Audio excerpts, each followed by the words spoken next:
സുദർശൻ റെഡ്ഡി ഒരു ജസ്റ്റിസാണ്. സുദർശൻ റെഡ്ഡിയെ കൊണ്ടുവരുമ്പോൾ അത് ആന്ധ്ര വികാരമൊക്കെ ഉയർത്താനാണ് ശ്രമിച്ചത്. പക്ഷേ അതിൻ്റെ അകത്തൊരു അപകടമുണ്ട്. നോക്കൂ, ഇത്രയും നാൾ പറഞ്ഞുകൊണ്ടിരുന്നത് ന്യായാധിപന്മാരെ പദവികൾ കാണിച്ച് വസൂലാക്കുന്നു, കൂടെ വരുത്തുന്നതാണ്. അപ്പോൾ ഈ പ്രോജക്റ്റ് പരാജയപ്പെടുകയും ഇനി എന്താ വരിക? ഒരു ജഡ്ജിയെ BJP ഏതെങ്കിലും പദവി കൊടുത്തപ്പോൾ നിങ്ങൾ വൈസ് പ്രസിഡന്റ് സ്ഥാനത്തേക്ക് ഒരു ജസ്റ്റിസിനെ കൊണ്ടുവന്നില്ലേ? ജയിച്ചോ ഇല്ലെന്നുള്ള വേറൊരു കാര്യം. പക്ഷേ നിങ്ങളത് ചെയ്തില്ലേ?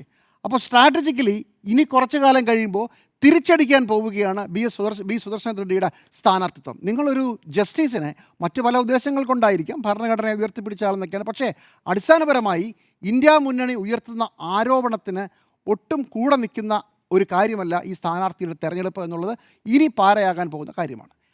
തെരഞ്ഞെടുപ്പ് കഴിഞ്ഞു, തോറ്റു.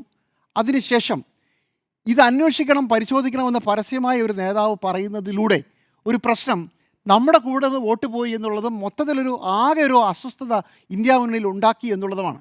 പകരം വളരെ ധൈര്യത്തോടു കൂടി ഇന്ത്യ മുന്നണിയുടെ ഒരു യോജിച്ച പ്രസ്താവന, ഇന്ത്യ മുന്നണി ഞങ്ങൾ ഈ തെരഞ്ഞെടുപ്പിനെ കണ്ടത് ഇങ്ങനെയാണ്, എന്തായാലും ഇന്ത്യയുടെ ചരിത്രത്തിലെ ഏറ്റവും ചെറിയ ഭൂരിപക്ഷങ്ങളിൽ രണ്ടാമത്തേതാണ് ഈ തെരഞ്ഞെടുപ്പ്.